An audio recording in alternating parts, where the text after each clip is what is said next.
အဆွေတော်ဖိလုတင်သိပြီးသောအကြောင်းတို့သည်ဧကန်စင်စစ်ဖြစ်ကြောင်းသိမှတ်ရန်ကျွန်ုပ်သည်တေချာစွာရှာဖွေလေ့လာပြီးစာရေးအကြောင်းကြားလိုက်ပါသည်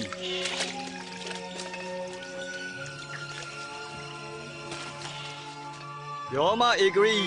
သောဘွားဟေယုတ်သည်ယူဒပြည်ကိုအုပ်စိုးချိန်၌ဖျားသခင်သည်နာဇရက်မြို့တွင်နေသူမာရိဟုခေါ်သောအပြိုကညာထံသို့ကောင်းကင်တမန်မင်းဂါဗျေလကိုစေလွတ်ခဲ့၏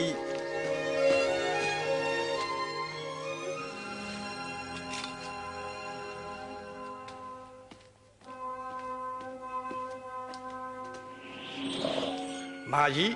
မစိုးရိမ်နှင့်တင်သည်ဖျားတကူတို့ဖြင့်ကိုယ်ဝန်ဆောင်၍သားယောက်ျားကိုဖွားမြင်လိမ့်မည်ထိုသားကိုယေရှုဟုအမည်ပေးပါမဖြစ်နိုင်ပါဘူးရှင်ကျမဟာအပြိုပါထိုသားသည်ကြီးမြတ်သူဖြစ်၍ဖျားသခင်သားတော်ဟုအခေါ်ခံရလိမ့်မည်သူ၏နိုင်ငံသည်အစဉ်ထာဝရတည်လိမ့်မည်မာရိသည်အသက်ကြီးမှကိုဝင်ရှိသူအမအဲလစ်ဇဘက်ထံသို့အလည်သွားရောက်ခဲ့ပါသည်အဲလစ်ဇဘက်မာရိညီမလေးမာရိညီမဟာအလွန်မင်္ဂလာရှိပြီးဗိုက်ထဲရှိတဲ့ကလေးဟာလည်းအလွန်မြတ်တယ်ညီမရဲ့နှုတ်ဆက်သံကိုကြားတော့အမဗိုက်ထဲကရင်သွေးလဲဝမ်းမြောက်လို့ခုံးလာတယ်ကျမစိတ်ဟာဖျားကိုချီးမွမ်းပြီးကျမဝိညာဉ်ဟာလည်းအလွန်ရှင်လန်းခြင်းရှိပါတယ်ရှင်နောက်မှလူတို့ဟာကျမကိုမင်္ဂလာရှိသူလို့ခေါ်ကြလိမ့်မယ်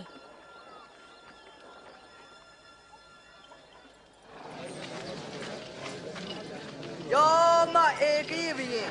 အောဂုတ်ကျွေးအမိန်တော်မှာနိုင်ငံလုံးသကောင်စီးသွင်းရန်မိမိတို့ဝေဖွားရာဖြစ်သောရိုးရွာအသီးသီးတို့ပြန်သွားကြပြီးမြေစင်းများကိုတွင်းရမည်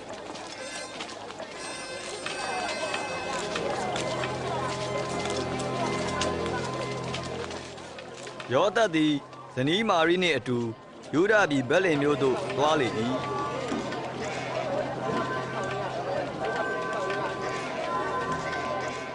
တဲခိုရနေရာမရှိသောကြောင့်နွားတင်းကုန်း၌နှိမ့်ချစွာတဲခိုရ၏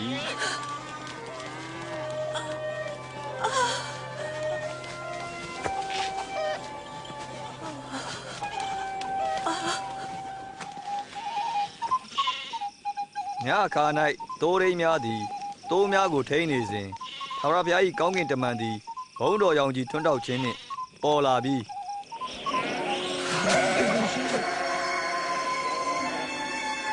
လူတိုင်းအတွက်ကယ်တင်ရှင်ခရစ်တော်သည်ဗက်လင်မြို့တွင်မွေးဖွားခဲ့ပြီ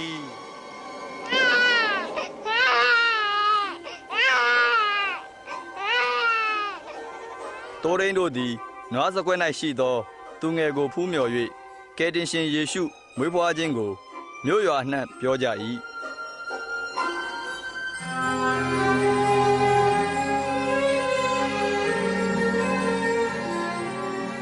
ယေပြားလိရသောနေ့တွင်မိဘတို့သည်သူငယ်ကိုယေရုရှလင်မြို့သို့ဆောင်သွားပြီးယေရှုအမည်ဖြင့်မှဲ့ကာထုံးစံရှိသည့်အတိုင်းထာဝရဘုရားအားဆက်ကပ်ကြ၏သားဟုကိုထာဝရဘုရားအားဆက်ကပ်ရမည်ဟုသောမောရှေ၏ပညတ်တော်အတိုင်းဆက်ကပ်ပြီးနောက်မိဘတို့သည်ယေရုရှလင်မြို့မှပြန်ခဲ့၏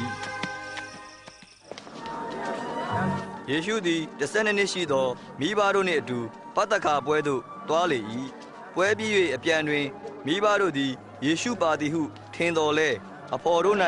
ရှာမတွေ့ခဲ့ကြယေရုရှလင်မြို့သို့ပြန်ရှာကြရာ3ရက်ကြာမှဗိမာန်တော်ရှိဆရာများလယ်၌ထိုင်နေသည်ကိုတွေ့ကြ၏ဒီကလေးဟာဘသူရဲ့ကလေးလဲသူဟာနာဇရက်ကပါ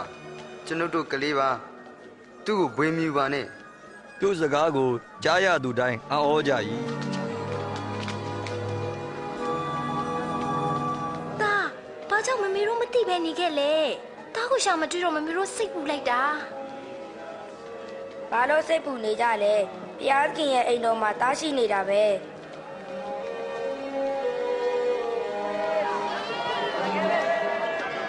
ဖျားရှိလူရှိ၌မျက်နာပွင့်လင်းကပညာတိုးပွား၍နာဇရက်မြို့၌ချီးပြင်းလာခဲ့၏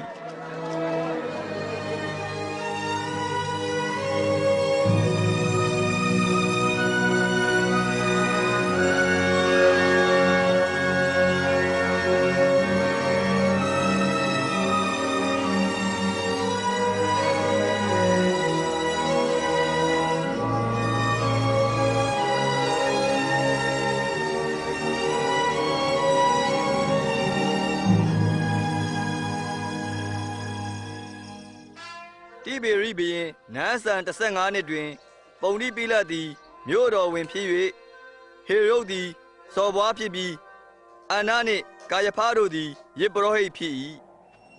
ယောဟန်သည်ဖျားသခင်၏ဗျာဒိတ်တော်ကိုခံရ၍ယော်ဒန်မြစ်အနှံ့လှဲ့လေ၍အပြစ်မှလွတ်ရန်နောင်တရရှိရမည်ဟုတရားဟောလေ၏အပြစ်မှနောင်တရပြီးနှစ်ချင်းခံရင်ဗျာသခင်ဟာမင်းတို့အပြစ်ကိုလွတ်မယ်ကျမ်းစာ၌ပရောဖက်ဟေရှာယပြောခဲ့သည်မှာတော၌ဟစ်အော်သောသူ၏အသံမှာထာဝရဘုရားကြွလာမည်လမ်းတော်ကိုပြင်ကြပါကျမ်းတမ်းတဲ့လမ်းများကိုပြင်ဆင်ကြပါတောင်ကြီးတောင်ငယ်တို့ကိုဖြိုပြီးဂျိုင်ဝန်းများကိုဖို့ကလမ်းတော်ကိုဖြောက်စေရမယ်ကောက်တဲ့လမ်းများကိုဖြောက်တန်းစေရမယ်ကျမ်းတမ်းတဲ့လမ်းများကိုချောမွေ့စေရမယ်လူအပေါင်းတို့ဟာဘုရားသခင်ရဲ့ကယ်တင်ခြင်းတရားကိုသိရမယ်ဒီမှာသင်ဟာခရစ်တော်လား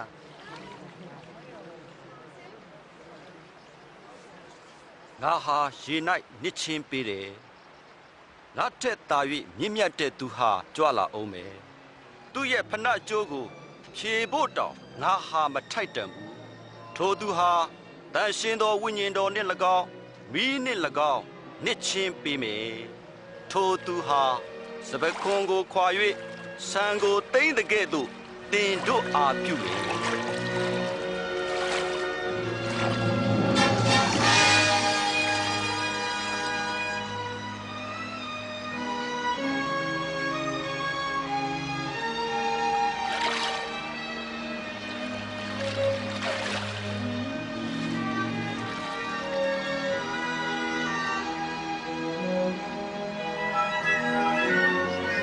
တန်ရှင်းသောဝိညာဉ်တော်သည်ဂျိုးငဲ့ကဲ့သို့ကိုယ်တော်ပေါ်သို့ဆင်းသက်တော်မူ၏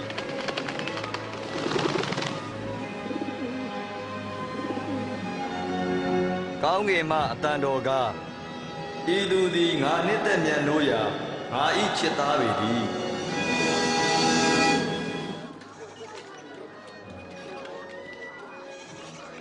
ယေရှုသည်ကြီးပြင်းရာနာဇရက်မြို့သို့ကြွတော်မူ၏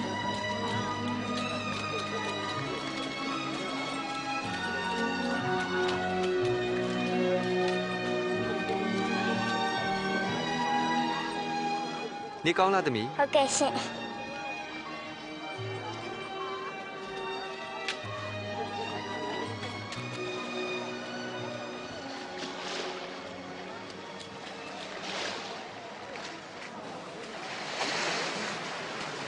မင်္ဂလာပါဆွေမင်္ဂလာပါဆရာတေကိုခဏသုံးခွင့်ပြုနိုင်မလားရပါတယ်သူမသွားသေးဘူးဟုတ်လားပြောပါဦးဆက်ပြီးပြောပါဦးပြောပါဦးသခင်ကိုတော့ပြောပါဦး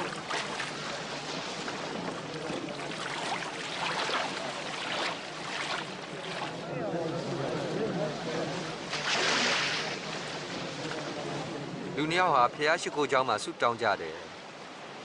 တယောက်ကဘာသာရေးခေါင်းဆောင်တယောက်ကအခွန်ခံဖြစ်တယ်ဘာသာရေးခေါင်းဆောင်ကထပြီးဆုတောင်းတဲ့အခါမှာကျွန်တော်ကလောဘလည်းမကြည့်ဘူးအလွန်ရိုးသားပါတယ်သူမရလည်းမပြစ်ပါဘူးဟိုးခွန်ခံလို့မဟုတ်လို့ကျေးဇူးတင်ပါတယ်လို့ဆုတောင်းတယ်တပတ်မှအစာနှစ်ရက်ရှောင်းတယ်ဆယ်ဖို့တစ်ဖို့ကိုလည်းလှူပါတယ်လို့ပြောတယ်ဒါပေမဲ့ဟိုးအဝေးမှာရပ်နေတဲ့အခွန်ခံဟာသူ့ခေါင်းတောင်မှမဖော်ရဲရှာဘူးအလွန်နှိမ့်ချကျိုးနေစွာနဲ့ကိုတော့ကျွန်တော်ကိုခွင့်လွှတ်ပါလို့ပြောတယ်ငါပြောမယ်အခွန်ကအပြစ်ပြေလျက်အိမ်ပြန်ရပြီးဘာသာရေးခေါင်းဆောင်ကအပြစ်မပြေဘူးကြီးမြတ်လူရဲ့သူဟာနှိမ့်ချခံရမယ်နှိမ့်ချတော့သူဟာချီးမြှောက်ခံရမယ်ဒီနေ့ရာကိုရှေ့ပြီးပိုက်ကွန်ကိုချပါထပ်ဖမ်းပါအောင်ငါအများကြီးရမယ်ဟာဆရာကျွန်တော်တို့တညအလုံးစူးစမ်းပြီးပြီတကောင်းမှမရဘူးဒါပေမဲ့ဆရာခိုင်းရင်တော့ဘိုက်ကွန်ချကြည့်ပါမယ်ရောက်ကောရော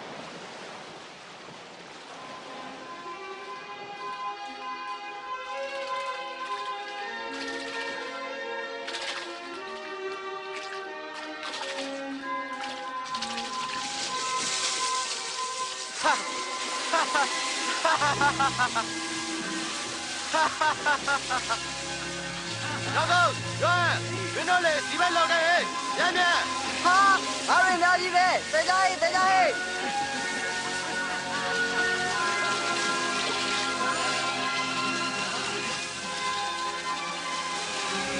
လုံလောက်ပြီဆွေတို့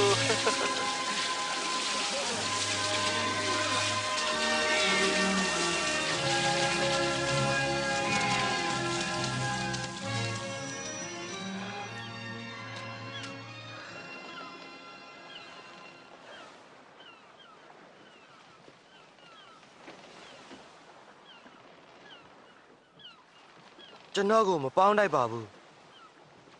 ကျွန်တော်ဟာအပြစ်များတယ်မစိုးရိမ်နဲ့လူကိုများတော့တငါဖြစ်စေမယ်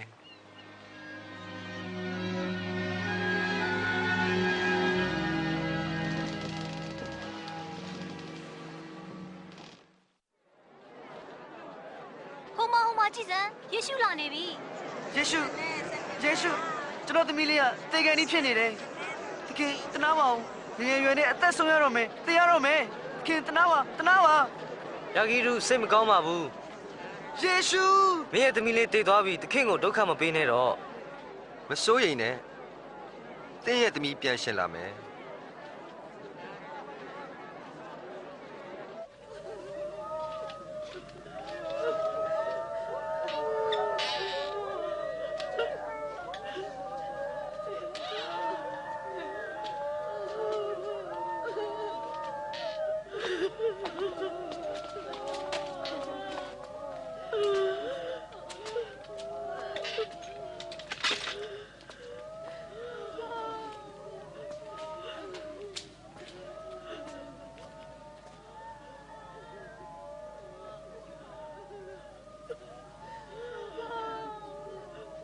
မငိုကြနဲ့သူမသေးပါဘူးအိတ်နေတာပါ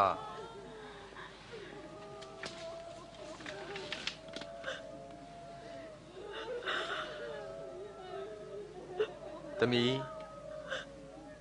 ထလော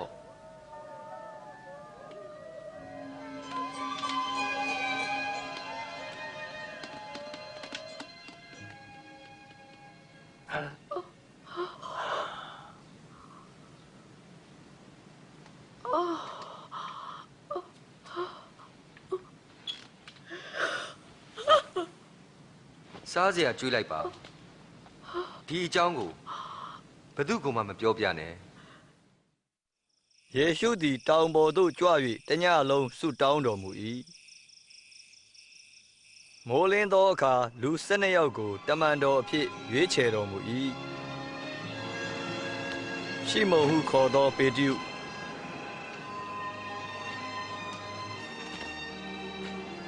ညီဖြစ်သူအန္ဒြေ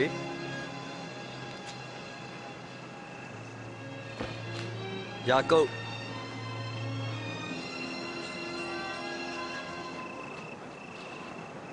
ယောဟန်ဖိလိပ္ပုဘာသောလမဲ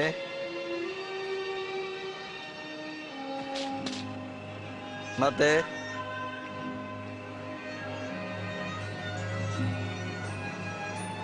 သောမအာလပေ၏သားယာကုပ်ဇေလုဟုခေါ်သောရှိမုန်ယာကုပ်၏ညီယုဒယေရှုကိုတစ္ဆာမဲ့အနန္သောယုဒရှကာယုတ်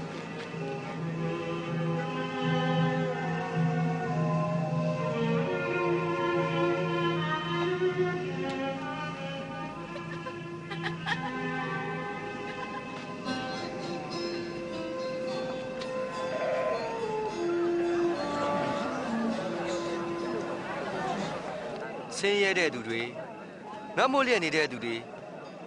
မိုးကျွေးတဲ့သူတွေတင်းတို့မင်္ဂလာရှိကြတယ်ဖះရှင်ရဲ့နိုင်ငံတော်ကိုဝင်ကြရမယ်ငါကြောင့်မုံပြီးကဲရဲခြင်းပြစ်တင်ခြင်းရှုတ်ချခြင်းခံရတဲ့အခါတင်းတို့မင်္ဂလာရှိကြတယ်မိတ်ဆွေတို့အဲ့ဒီအချိန်မှာစိတ်မပြတ်ပဲဝမ်းမြောက်ကြပါကောင်းကင်ဘုံမှာတင်းတို့ရဲ့အကျိုးဟာကြီးလာပါတယ် တင်းတို့ရှေ့ကပြောဖက်တို့ကိုလည်းဒီလိုပဲညှင်းဆက်ခဲ့ကြတယ်ငါပြောမယ်နားထောင်ကြရန်သူကိုချစ်ပါမုန်းသောသူကိုကျေးဇူးပြုပါကျိန်ဆဲနှောက်ယှက်သောသူကိုမေတ္တာပို့ဆုတောင်းပေးပါ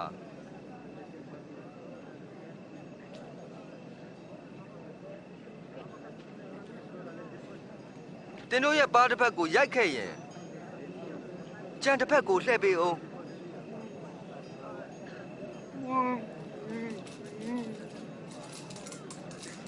အင်ကြီးတောင်းသူကိုဝှယုံကိုပါပေးလိုက်ပါတောင်းတဲ့သူတွေကိုပေးကြပါပေးပြီးတဲ့ပစ္စည်းကိုပြန်မတောင်းကြပါနဲ့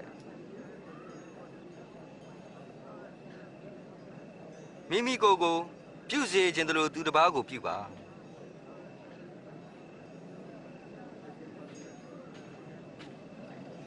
တင်းတို့ကိုချစ်ကြတဲ့သူတွေကိုပဲပြန်ချစ်ပြီးကျေးဇူးပြုရင်ဘာများအကျိုးကျေးဇူးရှိကြမလဲဆိုးသွားတဲ့သူတွေကိုလည်းသူတို့ကိုချစ်ရင်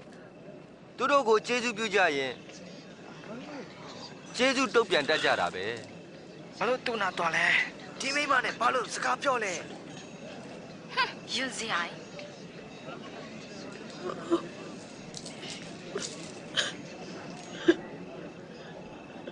ကဲရန်သူကိုချစ်ပါကျေးဇူးပြုပါအတိုးမြူပဲချင်းကားကြပါဒီလိုမေတ္တာထားပြီးကျေးဇူးပြုရင်ဖခင်ရဲ့သားသမီးတွေဖြစ်မယ်ဖခင်သခင်ဟာကြောသားရင်သားမခွဲခြားသလိုသင်တို့ဟာလည်းအဲ့ဒီတိုင်းပဲမေတ္တာထားကြပါ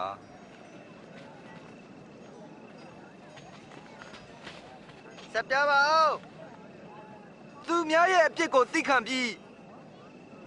ခွင့်လွှတ်ရင်သင်တို့အပြစ်တွေလည်းခွင့်လွှတ်ခြင်းကျေးဇူးကိုခံရမယ်တရားတော်ကိုဆက်ဟောပါအောင်ရှင်ငါလည်းသူ့ကိုတိတ်သိကျင်တယ်သူ့ကိုကက်တင်ရှင်လို့မေ့တယ်လား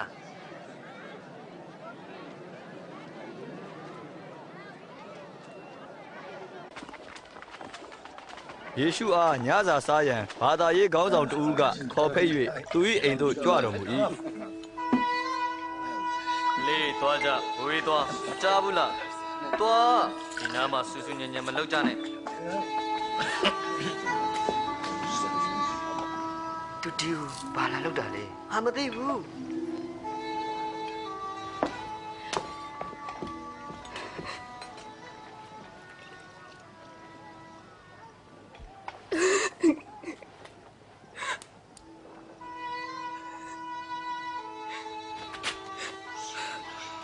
ဒီမိမဘာလာလောက်တာလဲ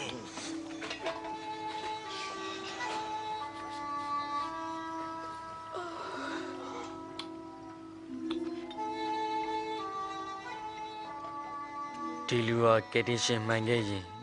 ဒီမိမအကြောင်းကိုသိရမယ်ကျင်မကောင်းတဲ့မိမမှန်သိရမယ်ငါသိတယ်ရှိမဟုတ်ငါပြောပြမယ်ဥပမာလူနှစ်ယောက်ဟာအကျွေးယူထားကြတယ်တယောက်ကကျွေး900နောက်တစ်ယောက်ကအကျွေး90ရှိတယ်နှစ်ယောက်လုံးအကျွေးပြန်မပေးနိုင်လို့ပြန်ပေးစရာမလိုတော့ဘူးလို့ကျွေးရှင်ကပြောရဲ့ဘယ်သူကကျွေးရှင်ကိုပိုချစ်မလဲကျွေးဖို့များသူကပိုပြီးချစ်မှာပေါ့သင်မှန်တယ်ဒီမိမကိုကြည့်ပါသင်အိမ်ငါရောက်တော့ခြေဆေးဖို့ရေကိုတောင်သင်မပေးဘူးဒီမိမဟာမျက်ရည်နဲ့ငါခြေကိုဆေးပြီးသူ့စပင်နဲ့သုတ်ပေးတယ်သင်ဟာငါ့ကိုမကြိုးဆိုဘူးသူမကငါရဲ့ခြေကိုမပြတ်နှမ်းပေးနေတယ်သင်ဟာငါကောင်းကိုလိမ့်ဖို့စီမပေးဘူးသူမကငါခြေထောက်ကိုစီမွေးလိမ့်ပေးနေတယ်သူမဟာများစွာသောအပြစ်ကလွတ်လို့ငါ့ကိုအလွန်ချစ်တယ်အပြစ်အနှဲငယ်လွတ်သူဟာအနှဲငယ်သာချစ်တတ်တယ်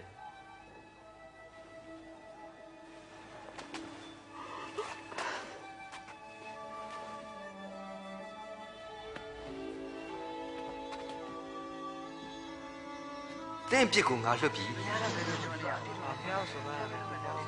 ယုံကြည်၍ငြိမ်ဝတ်စွာသွားပြီတော့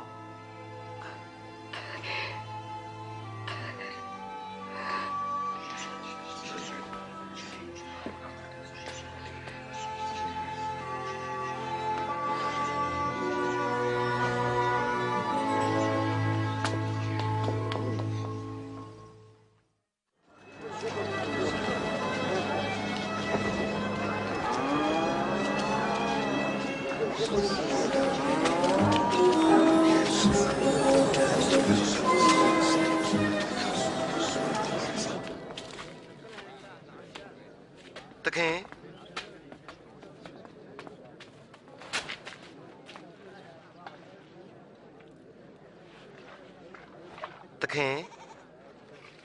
ရောငါတခင်ကိုမေးခိုင်းလိုက်တယ်ကိုရောဟာလူသားတွေကိုခံပြီးကြွလာတဲ့ကဲတင်ရှင်ဟုတ်လားတဲ့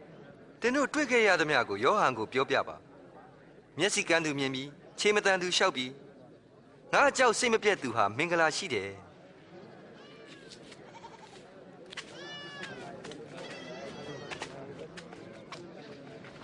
ပခုံးမတက်မြင်ရလား ဟာယေရှုကိုမြင်ရပြီ မျိုးကျဲသူဟာမျိုးစစ်ကျဲတဲ့အခါတချို့အစေတွေဟာလမ်းမှာကြပြီးငှက်စားခံရတယ်တချို့ကကြောက်ပေါ်ကြလို့နောက်ဆုံးတော့ပျက်စီးသွားကြတယ်စူးပင်ကြားကြားတဲ့အစေတွေကတော့အပင်ကြီးပေမဲ့အသီးမသီးဘူးကောင်းမွန်တဲ့မြေပေါ်မှာကြတဲ့မျိုးစေ့တွေကတော့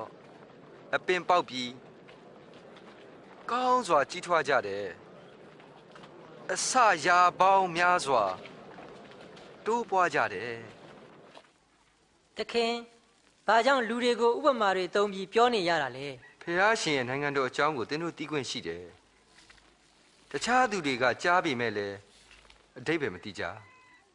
မြင်ပေမဲ့လည်းဂရုမစိုက်ကြဘူး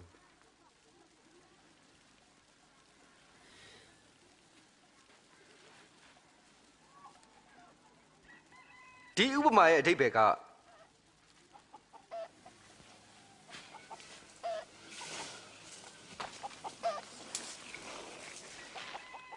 မျိုးစေ့ဟာဖះရှင်ရဲ့စကားလမ်းမှာကြားတဲ့မျိုးစေ့ဆိုတာကြားပေမဲ့လည်းကဲတင်ခြင်းမရဖို့မာနကဖះရှင်ရဲ့စကားတော်ကိုနှုတ်ယူခြင်းဖြစ်တယ်ကြောက်ပေါ်ကြတဲ့မျိုးစေ့ဆိုတာတရားတော်ကိုကြားတဲ့အခါဝမ်းမြောက်စွာခံယူပေမဲ့စိတ်ထဲ၌မဆွဲခဏပဲခံယူတယ်စုံစမ်းခြင်းများနဲ့တွေ့တဲ့အခါဖောက်ပြန်တတ်တယ်စူပင်ကြားကြားတဲ့မျိုးစေ့ဆိုတာတရားတော်ကိုကြားပေမဲ့စိုးရိမ်ခြင်းကာမဂုဏ်စီးစိမ်ခံစားခြင်းကြောင့်အတိမတိသောသူဖြစ်တယ်ကောင်းသောမြေမှာကြသူကဖြောင့်မတ်စင်ကြယ်သောစိတ်နှလုံးနဲ့တရားစကားကိုဆွဲမြဲတဲ့အတွက်ကောင်းသောအသီးကိုသီးစေတယ်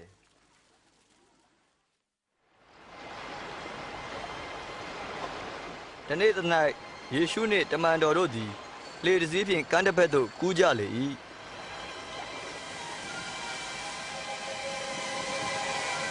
လှေပေါ်၌ယေရှုသည်ခိတ္တအိပ်တော်မူ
၏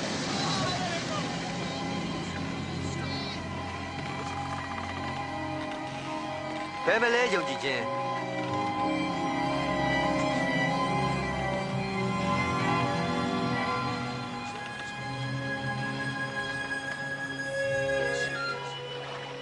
ဂါလိလဲပြည်တစ်ဖက်ကမ်းဖြစ်သောဂါဒရပြည်သို့လှေဆိုင်တော်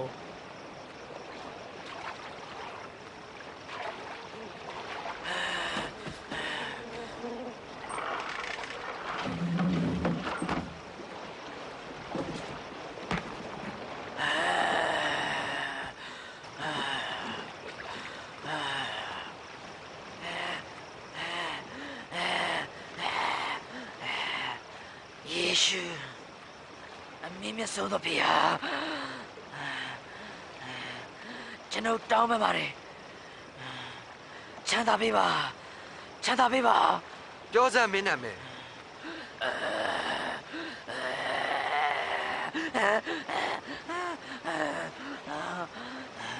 လေကောင်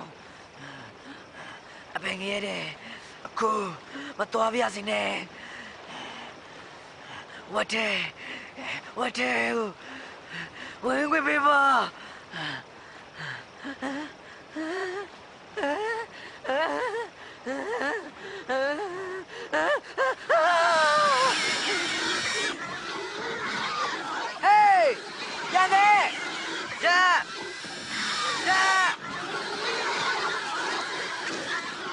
နတ်ဆိုးများတို့သည်လူမှထွက်၍ဝက်ထဲသို့ဝင်ကြ၏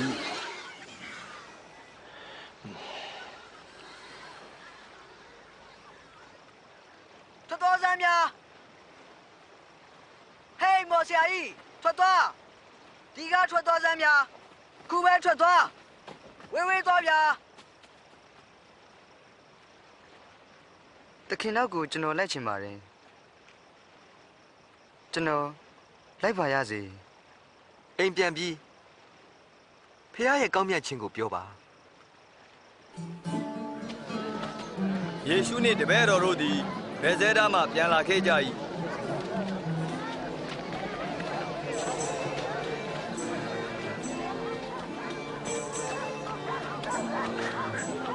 လူအုပ်ကြီးသည်သိရှိသောအခါသူတို့နောက်သို့လိုက်ကြ၏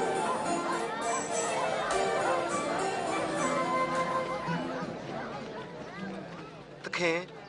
ဒီနေ့ဟာမြို့နဲ့ဝေးလို့လူတွေကိုအစာရှာဖို့ပြန်ခိုင်းရင်ကောင်းမယ်ထင်တယ်သခင်ခက်ခဲတွေးနိုင်ပါတယ်မဟုတ်ရင်သူတို့ဒုက္ခရောက်လိမ့်မယ်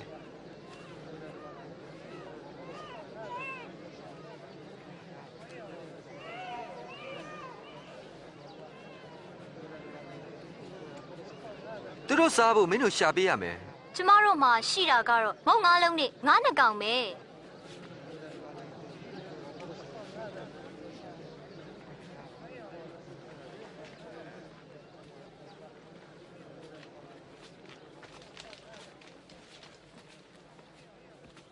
စัจ java လာကိုအုပ်စိုးတော်မူ၍လူသားတို့အားစားစရာများကိုပေးတော်မူသောဖေယအေ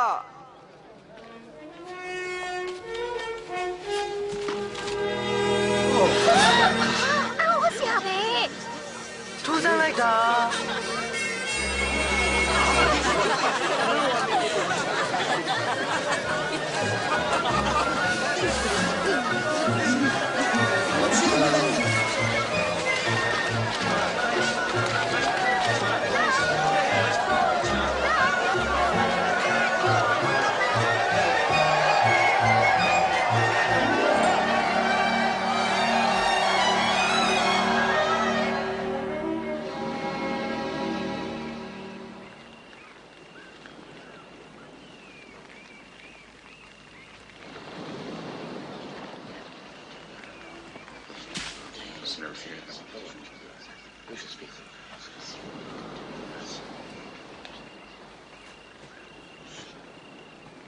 နောက်ကိုဘယ်သူလို့ထင်ကြလဲတချို့ကကိုတော်ဟာနှစ်ချင်းဆရာယောဟန်တချို့ကြတော့ပရောဖက်အေလိယတချို့ကလည်းပရောဖက်တစ်ပါးပါတေယာကပြန်ရှင်တယ်လို့ထင်မြင်နေကြတယ်မင်းတို့တွေကဘယ်သူလို့ထင်ကြလဲ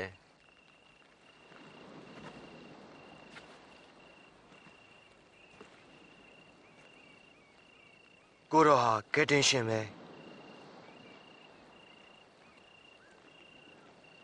ဒီအကြောင်းကိုဘယ်သူမှမပြောနဲ့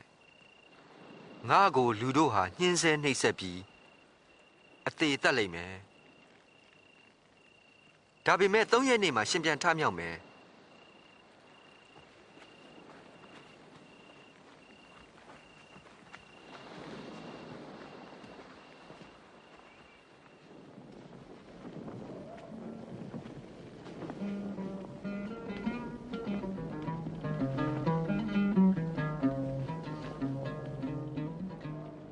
ဘယ်သူငါနောက်လိုက်မလဲ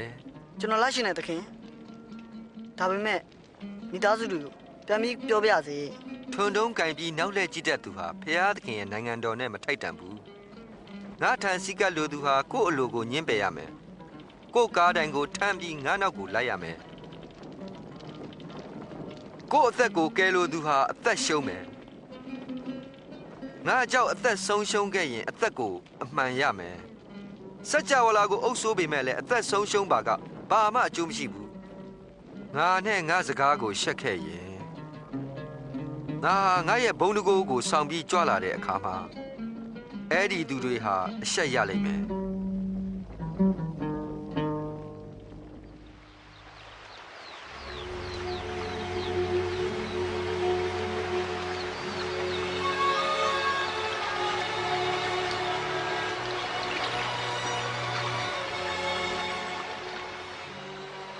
ယောဟန်လိုပဲကျွန်တော်တို့ကိုဆုတောင်းနေတင်ပေးပါသခင်ဒီလိုဆုတောင်းပါကောင်းငင်ဘုံ၌ရှိတော်မူသောအဖနာမတော်ကိုယိုသေးပါ၏နိုင်ငံတော်တည်ထောင်ပါစေအလိုတော်သည်မြေကြီးပေါ်၌ပြည့်စုံပါစေအသက်မွေးလောက်သောအစာကိုပေးပါသူတစ်ပါးအပြစ်ကိုလွှတ်တယ်လို့ကျွန်ုပ်တို့၏အပြစ်များကိုလွှတ်တော်မူပါအပြစ်သွေးဆောင်ရာသို့မလိုက်မပါစေပဲမကောင်းသောအမှုရာမှလည်းကယ်နှုတ်တော်မူပါ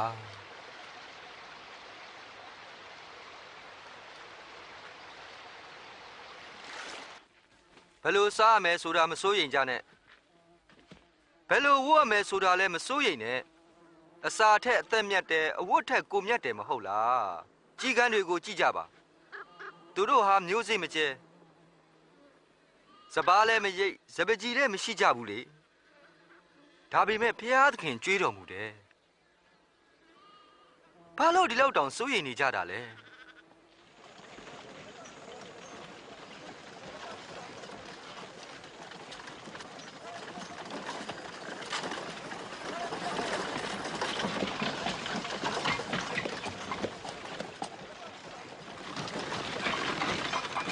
ခင်ယေရှုထာဝရအသက်ရဖို့ကျွန်တော်ဘာလုပ်ရမလဲပြည့်ညတ်တော်တို့ကိုသင်တို့သိကြတယ်မဟုတ်လားသူမယားကိုမပြစ်မှားနဲ့လူအသက်မတတ်နဲ့သူဥစ္စာမခိုးနဲ့မမှန်သောသက်သေမခံနဲ့မိဘကိုယိုသေးစွာပြုကြပါဒီတရားတွေကိုကလေးဘွားတွေကလိုက်နာခဲ့ပါတယ်သင်မှာတခုတော့လိုနေသေးတယ်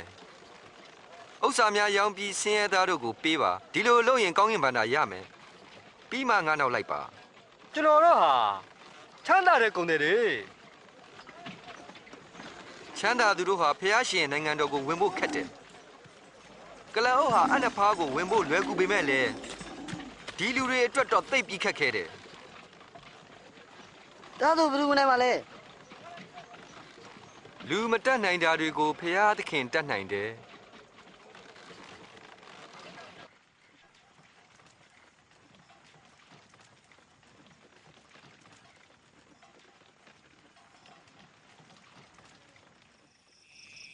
ကျမ်းစာမှာအငယ်ဆုံးဘိန္ဓုတစ်လုံးပျက်စီးလွယ်တာထက်ကောင်းကင်နဲ့မြေကြီးဟာသာ၍ပျက်စီးလွယ်တယ်။တင်တို့မြင်ရကြားရတဲ့အကြောင်းအရာတို့ကိုပယောဖက်တို့ဟာတွေ့မြင်ခြင်းပေမဲ့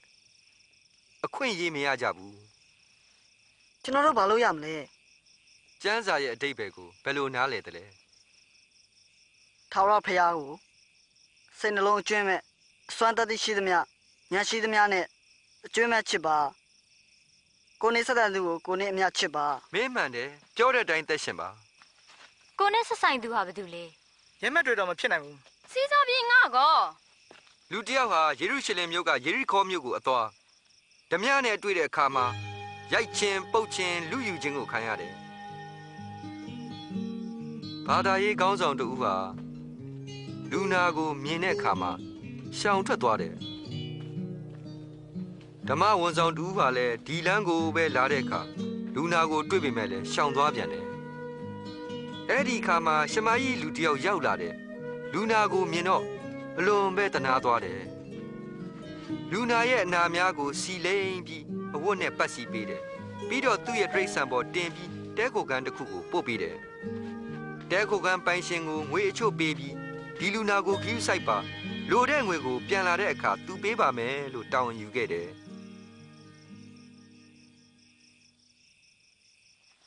ဒီလူ၃ယောက်ထဲကဘယ်သူဟာလူနာနဲ့ဆက်ဆိုင်သူဖြစ်တယ်လဲလူနာကတနာသူဖြစ်တယ် တမီးပြောတာမှန်တယ်အာဖျားသခင်ရဲ့နိုင်ငံတော်ဟာဒီသူငယ်တွေအတွက်ဖြစ်တယ်သူငယ်တို့ငါထံသို့လာပါစေငါအမှန်ဆိုသည်ကသင်တို့ဟာသူငယ်လိုယုံကြည်လက်ခံပါကဖျားသခင်ရဲ့နိုင်ငံတော်ကိုဝင်ရလိမ့်မယ်ငါနာမကြောင့်သူငယ်တယောက်ကိုလက်ခံပြုစုခြင်းဟာငါကိုလက်ခံပြုစုခြင်းပဲဖြစ်တယ်နှိတ်ချတဲ့သူဟာကြီးမြတ်ဆုံးဖြစ်မယ်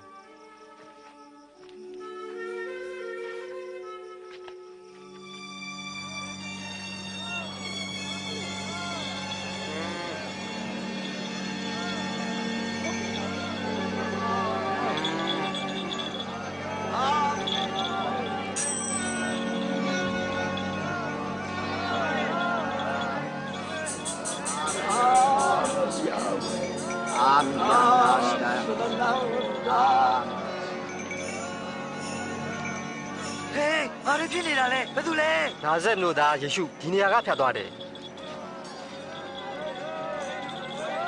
အိုးယေရှုအိုးယေရှုဒါဝိရဲ့သားတော်ကျွန်တော်ကိုသနာပါ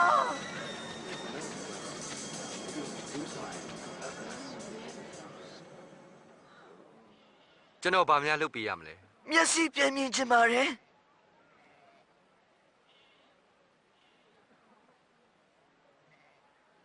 မြင်စေယုံတဲ့အတိုင်းဖြစ်စေငါမြင်ပြီမြင်ရပြီငါမြင်ရပြီ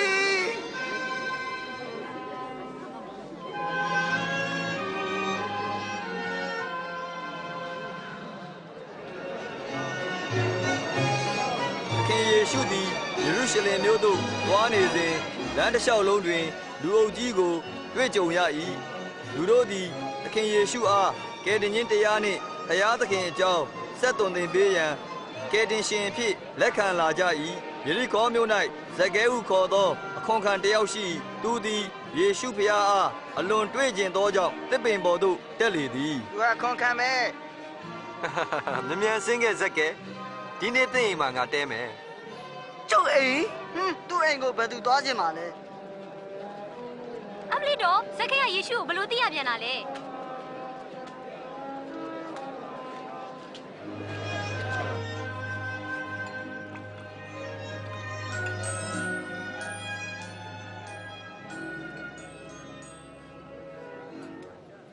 ဒီမှာငါရဲ့ဥစ္စာပစ္စည်းတစ်ဝက်ကိုလှူလိုက်မယ်နောက်ပြီးတော့မတရားခွန်တွေကိုလေးစားပြန်ပြီးတော့ငါပြန်ပေးမယ်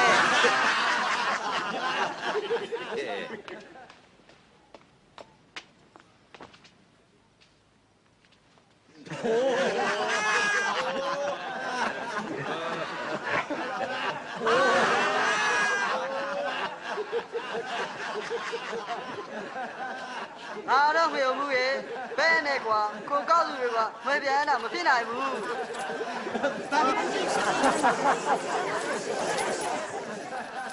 ငရဲမလွတ်တဲ့အခွင့်ဟာဒီနေ့ဒီအိမ်ပေါ်မှာတက်ရောက်တော်မူခဲ့ပြီငါဟာပျောက်တဲ့သူတို့ကိုကယ်တင်ရန်ကြွလာတယ်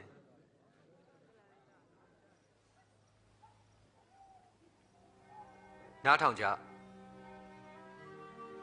ယေရုရှလင်မြို့ကိုသွားမယ်ပယောဖက်တွေရေးထားတဲ့အတိုင်းငါ၌ပြည့်စုံလာမယ်တပါးမျိုးသားလက်ကိုအနှံခြင်းပြည့်ရဲပြုခြင်းညှင်းဆဲခြင်းတွေနဲ့ထွေခြင်းခံရမယ်ကားတိုင်းမှာအသေးခံပြီး3 ရက်နေ့မှာထမြောက်လိမ့်မယ်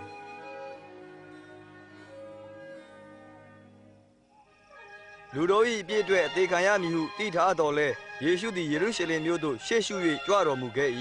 လူများစွာတို့သည်ယေရှုကြွလာခြင်းကြောင့်ဝမ်းမြောက်ကြပြီးဖျားဖြစ်ကြောင်းကြော်ညာကြ၏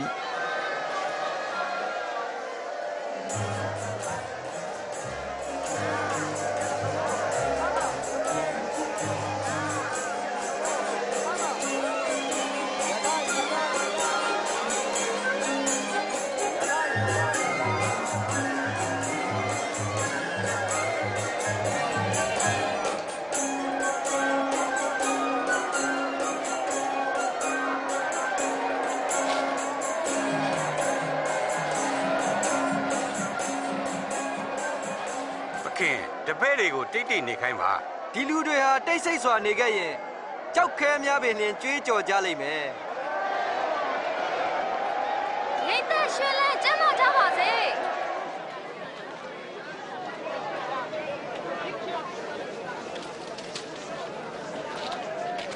တန်ရှင်းသောဗိမာန်တော်သည်ဝိပုကိုးကွယ်ရန်နေရာဖြစ်ရမည့်အစားရောင်းဝယ်ပေါက်ကားရာနေရာဖြစ်လာခဲ့သည်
လူတို့သည်သခင်ယေရှုကိုရှင်ဘုရင်ဖြစ်ကြေညာကြသောကြောင့်နိုင်ငံရေးနှင့်ဘာသာရေးခေါင်းဆောင်များအကြားတင်းမာမှုတိုးလာခဲ့သည်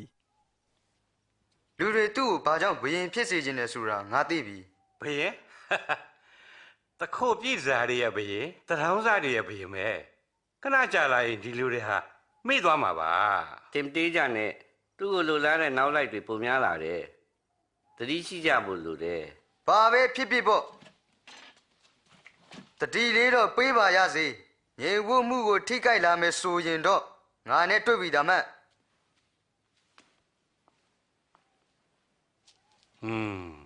ဘယင်သားမှန်ရင်ကလီလဲလူတွေနဲ့ရင်တွေ့မှာပေါ့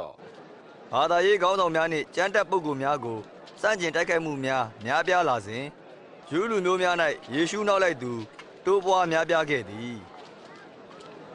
ယေရှုသည်ဗိမာန်တော်၌ရှိစဉ်အလွန်ဆင်းရဲသည့်မုတ်ဆိုးမတစ်ယောက်ကိုတွေ့ခဲ့၏နဲလိုက်တာ တိတဲ့ပုံမလူနိုင်ဘူးလား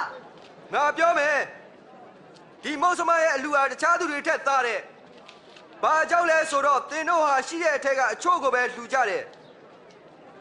မုတ်ဆိုးမကတော့ဆင်းရဲပေမဲ့လည်းရှိသမျှကိုလှူတယ် ပြောစမ်းပါဘယ်သူတွေရဲ့အခွင့်အာဏာတွေနဲ့ဒီလိုလုပ်နေတာလဲ တခုတော့မေးပြရစီဦးယောဟန်ပေးတဲ့နှစ်ချင်းဟာဖះကခိုင်းတာလားလူကလုပ်တာလား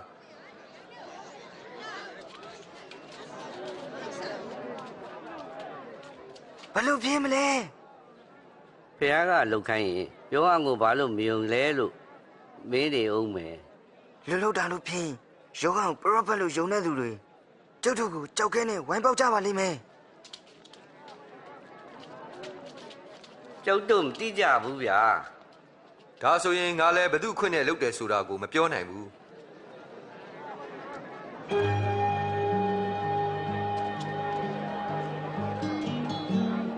ပတ္တကာတိုးတငယ်ကိုတတ်ရသောအဇုမပွဲနေ့ရောက်သည့်အခါ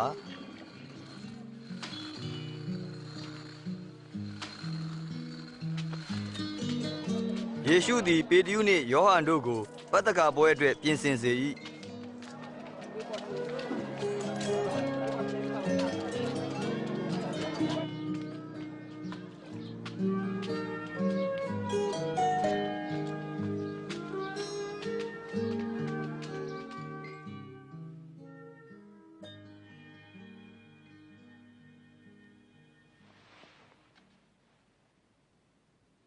ငါအသေးမခံမီအဆွေတို့နဲ့အတူပတ္တခါဘွဲကိုစားဖို့ဆန္ဒရှိတယ်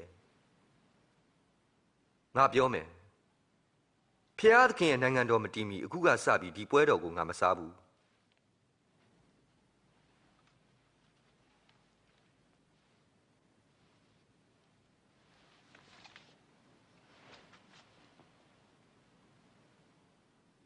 Sajawala go Panzenue, is a Biego, Chesedo Piadi Mingalashi. Quaco you be a changing with Jabba. Piad King Nangando Matimi, Kuga Sabi, this Biego, Namatapu.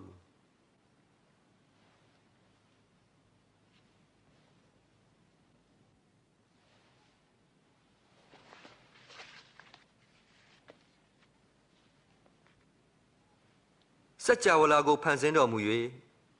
Imoto go, Chesire Piadi Minglashi.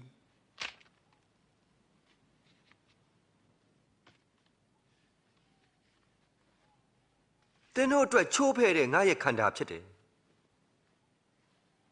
Nago the Diabu Sajaba.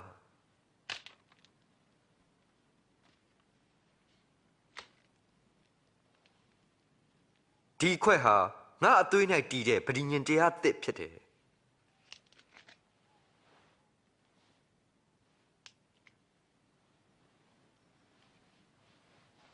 Nago aname do ye leha, this weboma she did. Mane ngati kayame, Dabi men nago anane do her amingla pity. Pinai boo. A pinai boo. No one a pinai boo. Okay, this up how do it.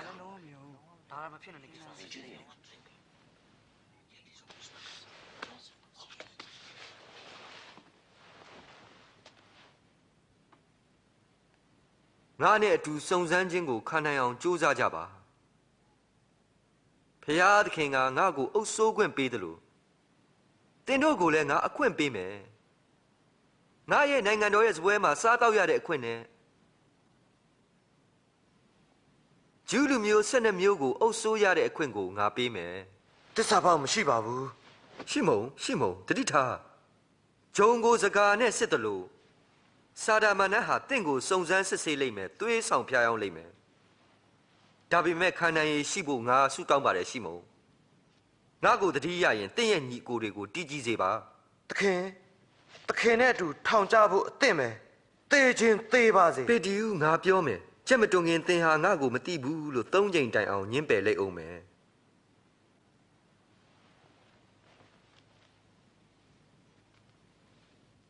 Adaye Gong on Rudi, Yeshugo Bedo, Payamigo, Diamond Jazzin. Sarandi, the Bedo, Senapa, Wimpiado, Yura, Shakayo Tedo, Winley, to the Yeshugo Anaya, Nilan Shagabadi. Yeshu the Sutao and the Bedo Manit, Talent down to Chuadagabadi.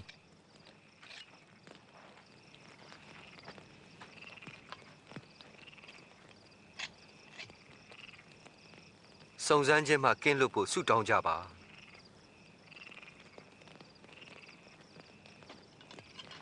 Yura Shigayodi, Yeshugo Atabia Tozepin, Anankebadi. Yeshu the Ludoi Pietwe, Ate Cambeya me a chain, Yaula be Pichao, Tiro Muye, Sutong Mugebadi.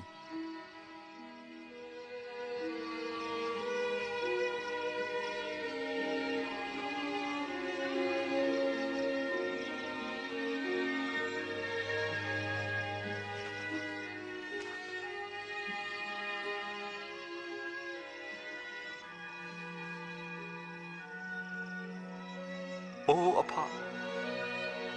Go to Lushike. Tikwaku, Lonine, Loboziba. Dabi met.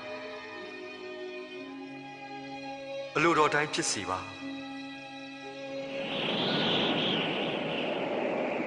Come in demand the bar, all Abi, Yeshugo Abbey Badi. Oroi, Chwesado. Mibonai Jadi, 2 seconds, Pibadi.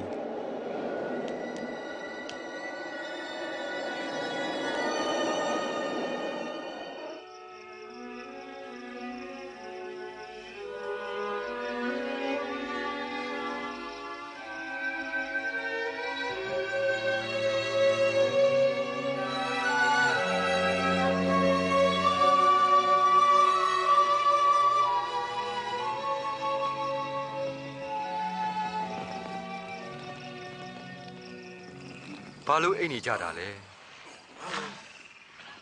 Taja စုံစမ်းနှောက်ယှက်ခြင်းကင်းမှုဆုတောင်းကြပါ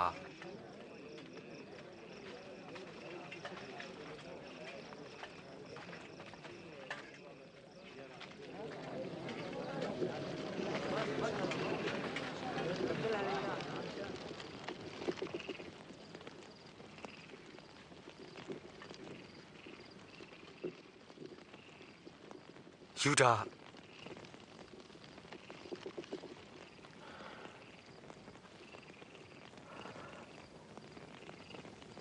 ဒီအနန်းကငါ့ကိုတစ္ဆာဖောက်တဲ့အနန်းလားဟင်ကျွန်တော်ဒါနဲ့ခေါက်လိုက်ရမလား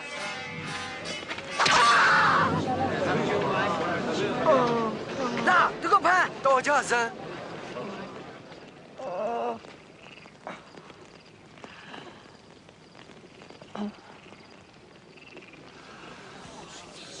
ဟာထူးဆန်းလိုက်တာ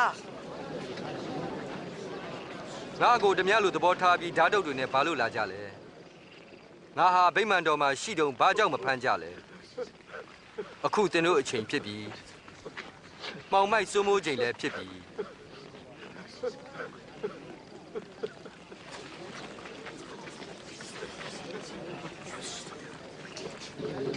သူကဖမ်းလိုက်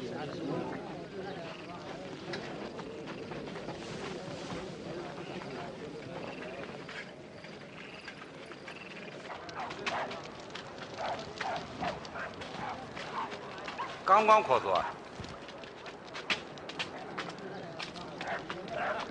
ရောမစစ်သားတို့သည်ယေရှုကိုတရားရုံးသို့ခေါ်ဆောင်သွားကြပြီးရရပြုကြ၏ကြည့်တယ်ရင်ကြီးဝေးအောင်လေကဲဘယ်ပါပြမလဲပြောစမ်းတို့ကဲတင်မဟုတ်လားရှင်မင်းကြီးခင်ဗျားကကျတို့ကဲတင်မယ်ဒီလူဟာယေရှုရဲ့မိတ်ဆွေပဲဘယ်ကလားကျုံမသိဘူးကျမတေချာတွေ့ခဲ့တယ်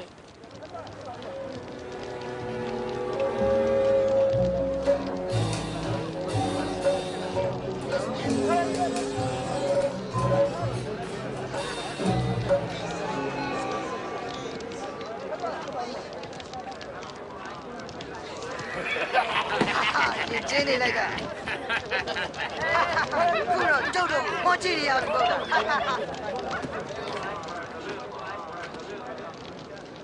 ခင်ဗျားကိုယေရှုနဲ့အတူတွေ့ဘူးတယ်မဟုတ်ပါဘူး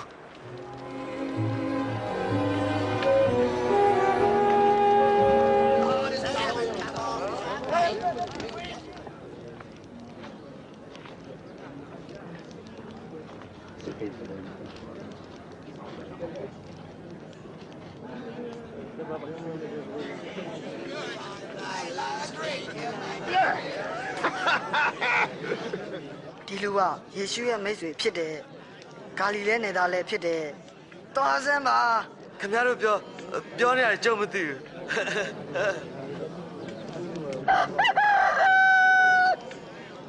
ယေရှုသည်လှည့်ပြီးပေတရုကိုကြည့်တော်မူ၏ထိုအခါပေတရုသည်ကြက်မတွန်မီငါ့ကို၃ကြိမ်တိုင်ငင်းပယ်မည်ဆိုသောယေရှု၏စကားကိုသတိရလေ၏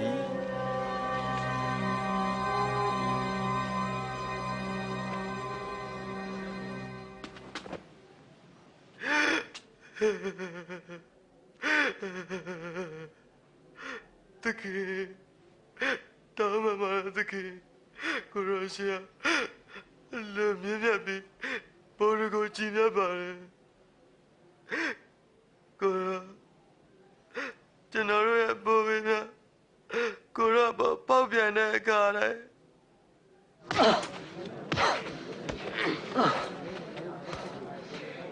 ဘယ်သူရိုက်တယ်လဲပြောဆရာကြီးဘယ်သူရိုက်တယ်လဲ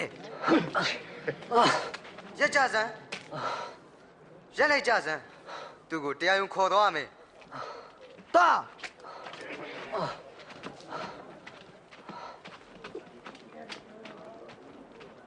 ဘာသာရေးခေါင်းဆောင်များသည်ယေရှုကိုစစ်ဆေးကြ၏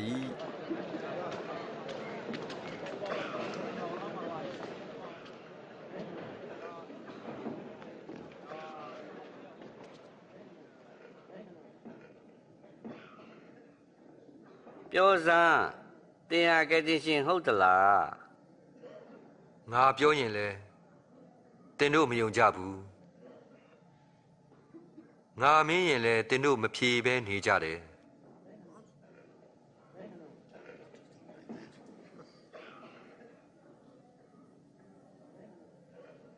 ငါဟာဖျားသခင်ရဲ့ဘုံတကိုးတော်နဲ့လက်ရဘက်မှာထိုင်နေတော်မူလိမ့်မယ်ဒီလိုဆိုဖျားသားလားတင်ပြောတဲ့အတိုင်းမှန်တယ်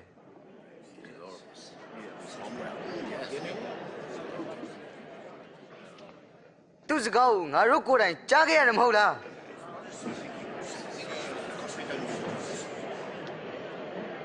ပြီးလာမင်းစီပို့လိုက်သူတို့သည်ယေရှုအားလူများစွာကိုကားတိုင်တင်တပ်ပစ်သောအရက်ဆက်ဆုံးမင်းပိလတ်မင်းထံသို့ခေါ်ဆောင်သွားကြ၏ဒီမနေ့စောစောဘာများတောင်းဆိုကြကြတယ်လဲလူတွေကိုလမ်းမောင်းသူသွေးဆောင်တယ်ဗိမာန်တော်ထဲမှာစူပူအောင်လုပ်ပါတယ်သူကိုဘလို့အပြစ်ပေးရမလဲအပြစ်ပေးပါသူကိုအပြစ်ပေးဖို့ဘာအထောက်ထားမှမရှိဘူးသူပြစ်ရှိတယ်ယောမဘယင်ကိုအခွန်မဆက်ရဘူးလို့ပြောတယ်သူကိုသူဘယ်လိုပြောလဲဆိုရင်ဘယင်တဲ့ဘယင်မင်းဟာယူဒလူမျိုးတွေရဲ့ဘယင်တင်ပြောတဲ့အတိုင်းမှန်တယ်သူဟာဂါလိလဲနယ်ကနေဒီကိုရောက်လာတာပါဂါလိလဲကသူဂါလိလဲနေတာဒါဆိုရင်ဟေရုမင်းနဲ့ဆိုင်တယ်ဟေရုယေရုရှလင်မြို့မှာရှိနေတယ်ဟေရုစီပို့လိုက်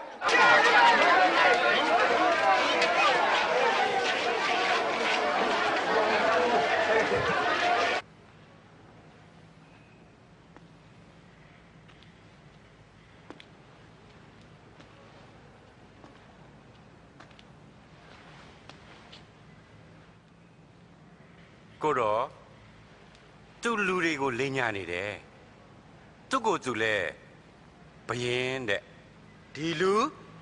ဘယင်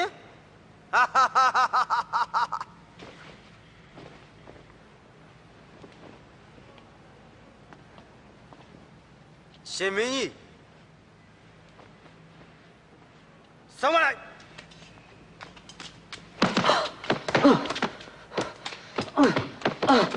မိလာမင်းစီပြန်ပို့လိုက်သူနဲ့ဆိုင်တယ်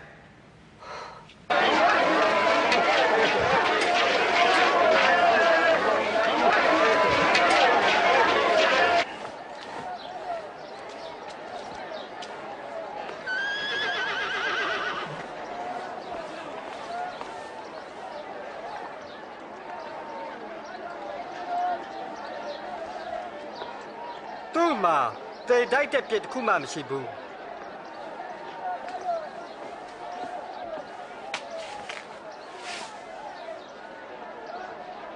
ဒါကြောင့်သူ့ကိုဆုံးမပြီ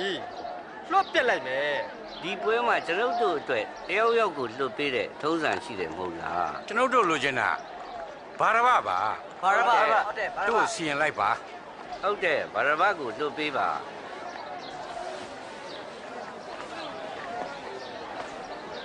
ဒါစီနေပြီးတလိုက်ပါဟုတ်တယ်ကိုင်းတင်လိုက်ပါမေစိတ်ဆိုင်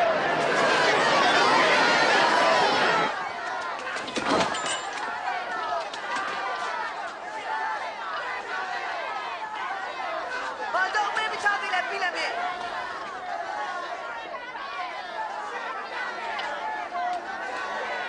သူဟာယေရှု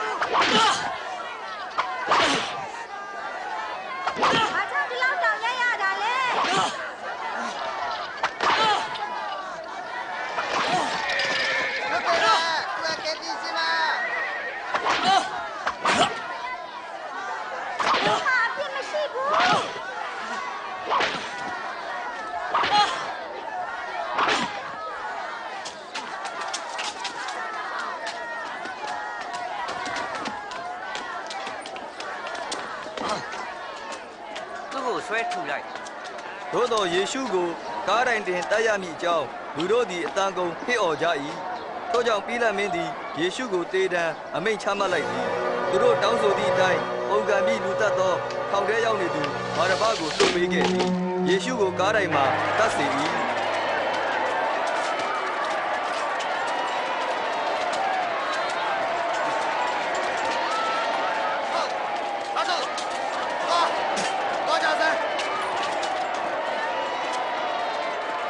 多少噻？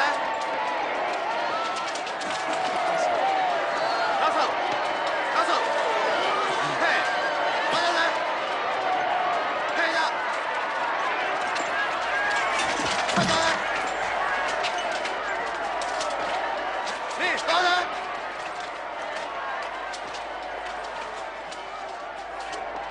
你，နာမည်ပြောသား ကုရနေရှိမို့ပါခင်ဗျာ ဒီဘက်ကိုလာရဲ့ ကျုပ်ကိုဖျက်လိုက် ဟေးခန်းစားဓာရီကိုဟဲ့ဟဲ့နောက်ဆုံး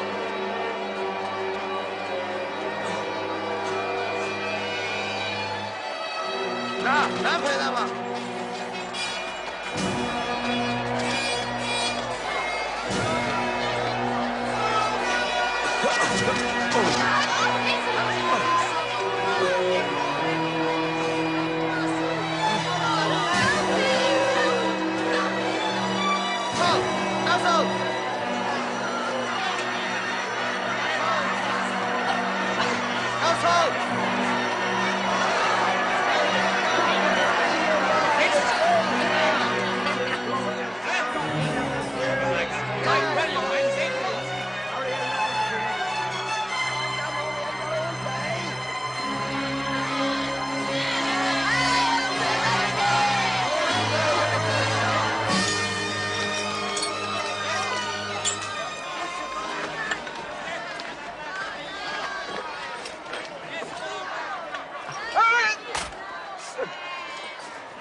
ပြောလိုက်ကြ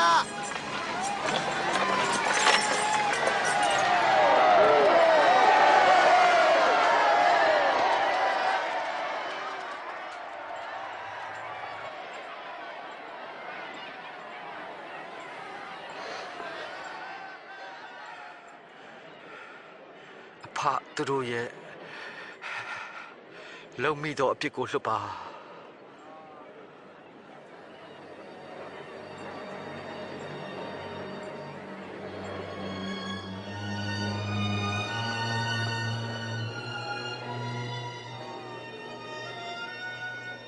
များကိုကဲလို့သူ့ကိုသူကဲပါစေကဲဒီရှိဆိုကိုကဲဒီမီကားရမကစင်းငယ်တူဆန်းတဲ့ခုလောက်လောက်ပြပါအောင်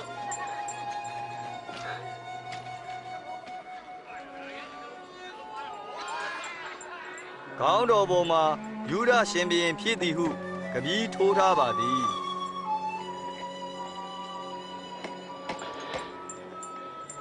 နှစ်ရာပေါင်းများစွာကပင်လူဆိုးနှစ်ယောက်ကြား၌ကားစဉ်တင်အသေးခံရမည်ဟုသောကြိုတင်ပြောကြားချက်သည်သခင်ယေရှုပေါ်၌ပြည့်စုံလာခဲ့သည်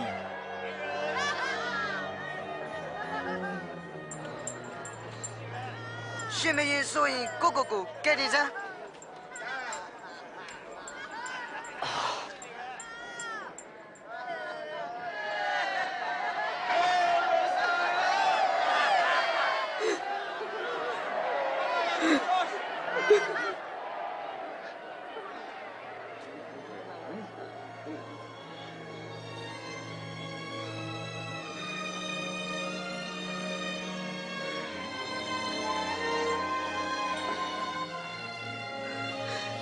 ခ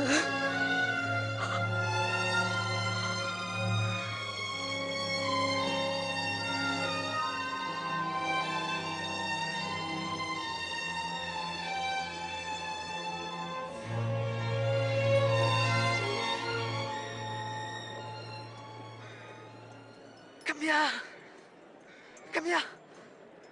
ကဲတင်ရှင်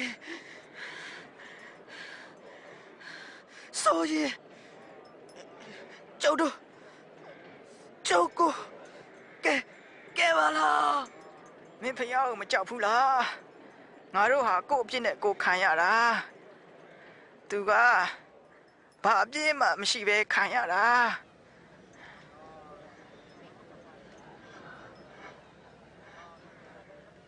ယေရှုကျေးဇူးပြု၍ကျွန်တော်ကိုကယ်ပါငါဂတိပေးတယ်ဒီနေ့ငါနဲ့ပရဒီသူ့ဘုံမှာရှိမယ်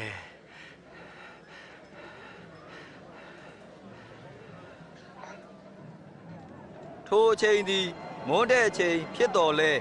3 နာရီကြာမြမြေကြီးတစ်ပြင်လုံးမှောင်မိုက်သွားခဲ့သည်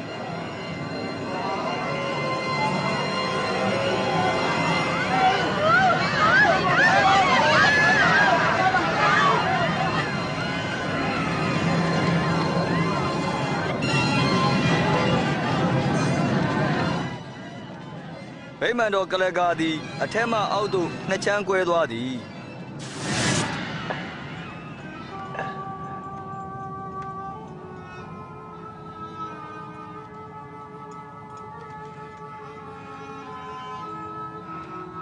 အဖ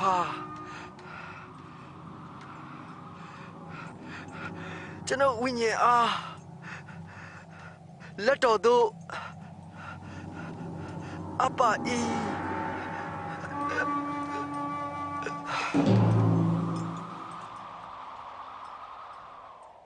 ဤချင်းရာကိုမြင်ရသောတမှုသည်ဖျားသခင်ကိုချီးမွမ်းလေ၏အိုးဘုရားသခင်ဒီလူဟာဖြောင့်မတ်တဲ့လူပါလား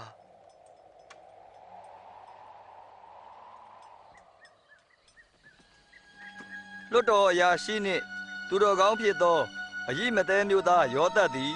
ပိလတ်မင်းထံဝင်၍ယေရှု၏အလောင်းတော်ကိုတောင်းပြီးတယောက်မျှမတကြိုဘူးသောကြောက်သင်္ချိုင်းတွင်၌တကြိုလေ၏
ကျမတို့ကိုသခင်ရဲ့အလောင်းတော်မြတ်ကိုချီးခွင့်ပေးပါလာနိုင်ပါတယ်ဒါပေမဲ့ဥပုံနေလွန်မှလာကြပါ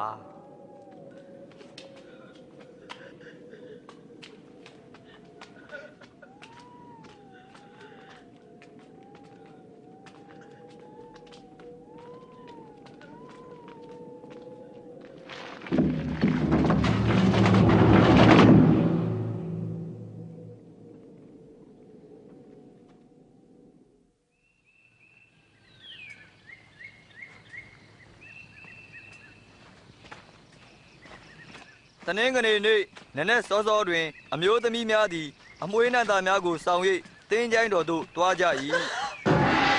သူတို့သည်တင်းချိုင်းကူပွားရှိကြောက်တုံးပွင့်နေသည်ကိုတွေ့ကြရသည်သူတို့ဝင်သွားသောအခါကိုတော်၏အလောင်းတော်ကိုမတွေ့ရကြတော့ပေ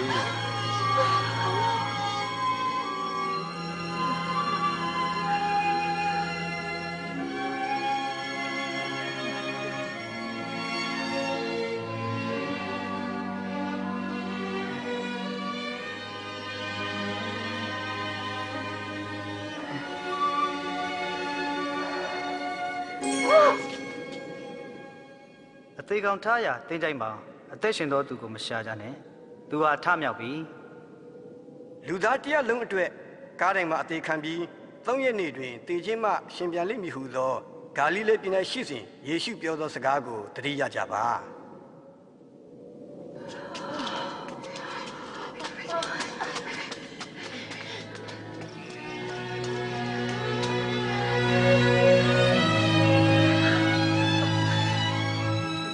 ဒီမှာဂူကကြောက်တုံးဖွင့်နေတယ်ဂူထဲမှာတခင်အလောင်းမရှိတော့ဘူးတကယ် ဟာတခင်တော့မရှိတော့ဘူး ပြီးတော့ကောင်းကင်တပံနှစ်ပါးဟာအလွန်တောက်ပါပြီးပေါ်လာတယ်ပြီးတော့ပြောတယ်အသေးကောင်ရှိတဲ့အရက်မှာအသက်ရှင်သူကိုမရှာနဲ့တဲ့ဒါတွေကအမှန်ပါပဲရှင် မညာပါဘူးယုံစမ်းပါ ကျမတို့တွေ့ခဲ့တာမယုံရင်ကိုယ်တိုင်သွားကြည့်ကြလေကျမတို့ရဲ့သခင်ဟာကူထဲမှာမရှိတော့ဘူးတေတူကျမတို့ပြောတာယုံစမ်းပါ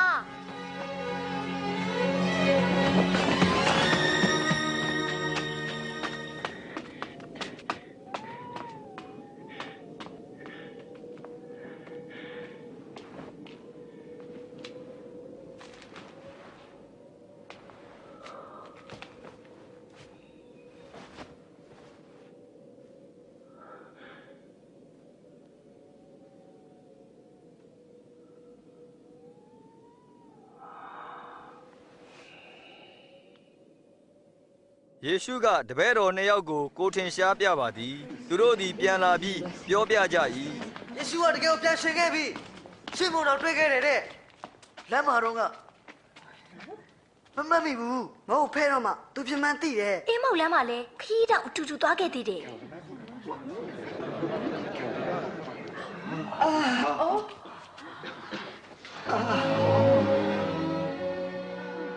ငြိမ်သက်ခြင်းရှိစေ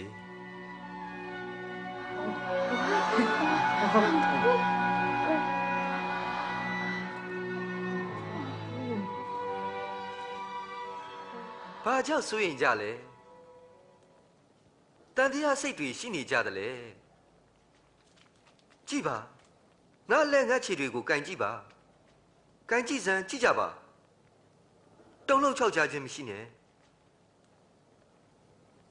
ငါဟာတတို့မြင်တဲ့အတိုင်းကိုင်းတွယ်စမ်းတက်လို့ရတယ်တစေဆိုကိုင်းတွယ်လို့မရဘူးငါဟာရှင်ပြန်ထမြောက်ပြီ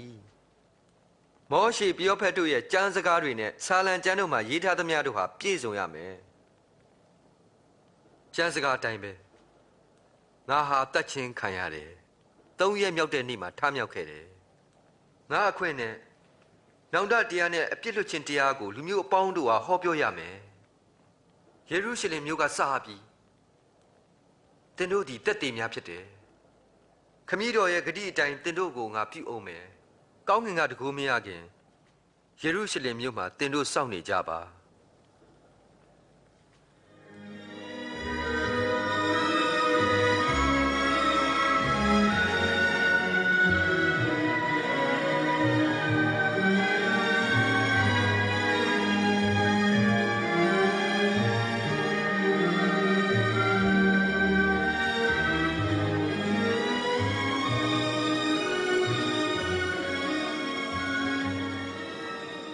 ဖျားသခင်ကောင်းကြီးပေးပါစေ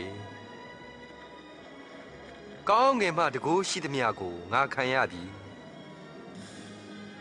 လူတို့ကိုငါတပည့်ဖြစ်စေလျက်ခမည်းတော်သားတော်တန်ရှင်သောဝိညာဉ်တော်၏နာမ၌နှစ်ချင်းပေးကြလော့ငါပညာတို့ကိုစောက်ရှောက်စေခြင်းကဆုံးမဩဝါဒပေးကြလော့ငါသည်လည်းကကဘာကုံသည့်တိုင်အောင်